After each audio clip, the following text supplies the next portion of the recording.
Hey guys, I got a short message today on how to have a better Christian life. And I decided to make this message because I think a lot of people are really wanting to know, how do we go to the next level? Like, how do we make this Christian life a lot better? You know, we got saved, we started going to church, we're reading our Bible, and now we're wondering, how do we take it to the next level? Well, that's why I made this message, and it's going to be very short, but it's going to be a message on how to go to the next level. So let's roll the intro, and we'll go ahead and get started.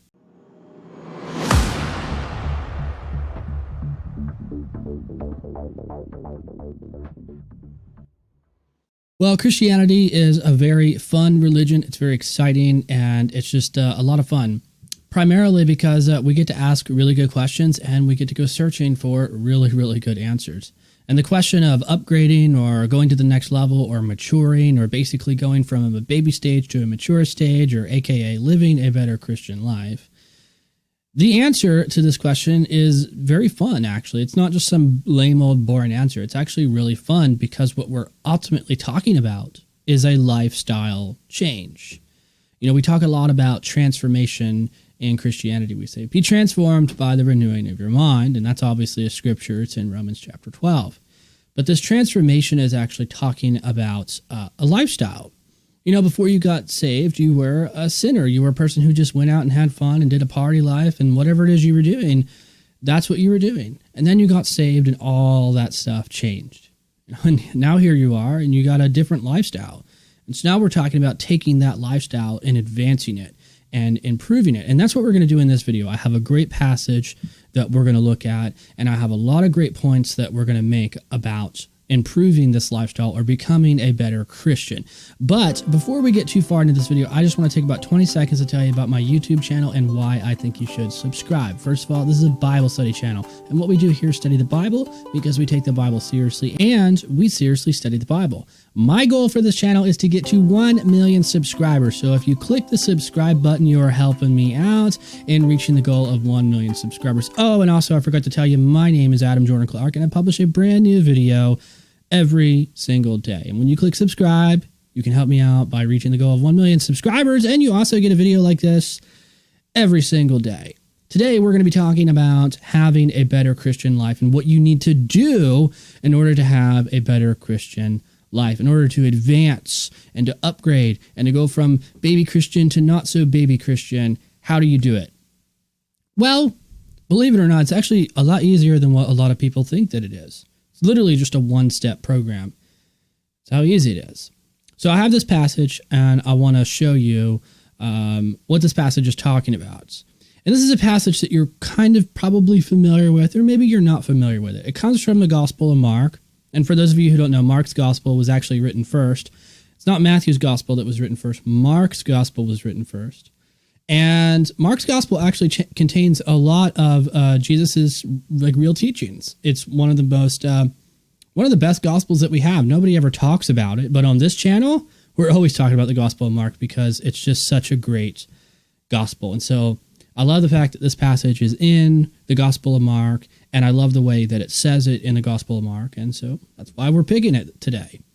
So we're going to go look at Mark chapter 8, and we're going to pull out some really cool stuff. So let's go ahead and take a look at this passage. This is a section on following Jesus, and it says, taking up your cross to follow Jesus. In verse 34, it says, and Jesus summoned the crowd and his disciples along with him. And he said, if anyone wants to come after me, let him deny himself, take up his cross, and follow me. For whoever wants to save his life will lose it, but whoever loses his life on my account for the gospel will save it. For what does it profit if a man gains the whole world but forfeits his own soul? For what can a person give in exchange for his life? For whoever is ashamed of me and my words in this adulterous and sinful generation, the Son of Man will also be ashamed of him when he comes in the glory of his Father and his holy angels. Now, there's a lot of stuff to talk about in this passage, but primarily what we're seeing here is the cost of discipleship. And we all have heard this message, and it basically means if you want to follow Jesus, you have to give up your life.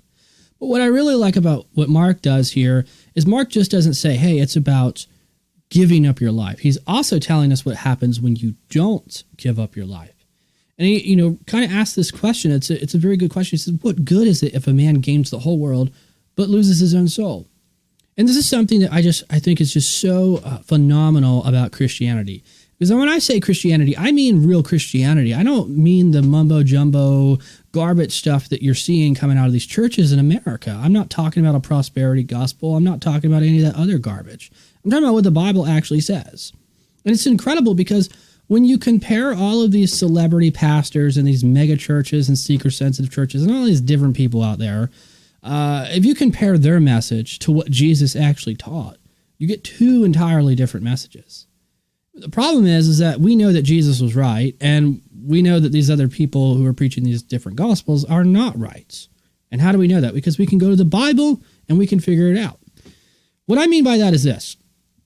When you go to these big churches, they're always talking about you gaining the whole world. They're always talking about you and how you can be a better you, and it's about you being successful, and as long as you just believe in God, He'll make everything better for you in your life. Well, the problem with all that jazz is Jesus asked the question. He says, what good is it if a man gains the whole world but loses his own soul? And he goes on to say, if you lose your life for my sake, you'll find it. That's actually a quotation from Matthew, but basically it's the same thing because Matthew is quoting from Mark. Little logistic, point, but doesn't matter. We'll get into that later. The point of the matter is that we have to give up our lives. And if we hang on to our life, we're going to lose it. And ultimately what will happen if we live in this life, and if we live for ourselves during this life, and we don't put Jesus first, we don't put God first in our life, and we just do whatever we want, when we die, we're going to show up at the pearly gates, the golden gates, whatever you want to call it, great white throne of judgment seat of Christ, whatever you want to call it. You're going to stand before God, and He's going to ask that famous old evangelical question, why should I let you into my heaven? I don't know if He's going to ask you that question, but He's going to ask you something, okay, whatever He says to you, and it's going to have something to do with why you should be accepted. Why should He let you into heaven? Why should He not send you to hell, basically? And you have to give an answer. Paul tells us that everybody's going to be judged for the good things that they've done and the bad things that they've have done on earth. And so what we do here on earth matters. What we do here will affect the next life. Jesus believed this. Paul believed this. The whole New Testament believes this. This is a primary teaching of Christianity. What you do here on earth will affect the next life. That's why Jesus says, what good is it if a man gains the whole world but loses his own soul? My message to you is very simple. Don't lose your soul in this planet. Don't be foolish. Don't be stupid. Don't be a moron and think that, well, I just believe in this Jesus guy and I can live my life however the heck I want, and then I'll get into heaven. It doesn't work like that. I've heard people say this all the time. They say, well, if I just have to say a little prayer and get Jesus in my life, then I'll just live my life however I want, and when I'm on my deathbed, I'll just say the sinner's prayer and I'll go to heaven. I'm sorry, I don't know who told you that, but that's a lie. If that's how you think you're going to live your life and you think you're going to make it into heaven, you're wrong. You're not going to make it to heaven. You're going to end up in hell. Why? Because what you do here on this earth is going to affect the next life. You can't live a whole life full of sin, separated from God, and think, well, I'm just going to magically waltz right into heaven. It doesn't work like that. What good is it if a man gains the whole world but loses his own soul? I mean, you have to understand what we're talking about here. We're talking about eternity, and when we're talking about eternity, we're talking about your soul. We're talking about where you're going to spend eternity. You're going to spend eternity in heaven, or you're going to spend eternity in hell. And that decision is up to you, and it really comes down to what you're going to do in this life, how you're going to live your life, what decisions you're going to make every single day. Are you going to choose to live a godly life as best as you know how on that particular day, or are you just going to ignore God altogether and do everything your own way and just not have a care in the world? What are you going to do? So here's my challenge to you. I want you to spend the rest of the day thinking about your life and thinking about your relationship between you and God. And ask yourself the question, which path do you want to go? Which way do you want to go? Do you want to be the person who wants to live your life however you want to live and then hope to God at the end of time you can beg for His forgiveness and He'll let you into His heaven? Or do you want to be the person who says, you know what, I want to put God first in my life and I want to do what is pleasing to the Lord? I want you to think about that decision today. And then at the end of the day, I want you to make that decision and actually write it down on a piece of paper and say, here's what I'm going to do the rest of my life. Here is how I decide that I am going to live my life. Listen, if you like this video, let me know in the comments below. If you think it's a good idea to make this decision And if you have made the decision, let me know in the comments below. I have some more playlists up here if you want to go and check them out. Don't forget to click the big red A, because when you do, you subscribe to the channel and you help me reaching the goal of 1 million subscribers, and you get a brand new video every single day. My name is Adam Jordan Clark. Thanks for watching, and as always, I will see you in the next video.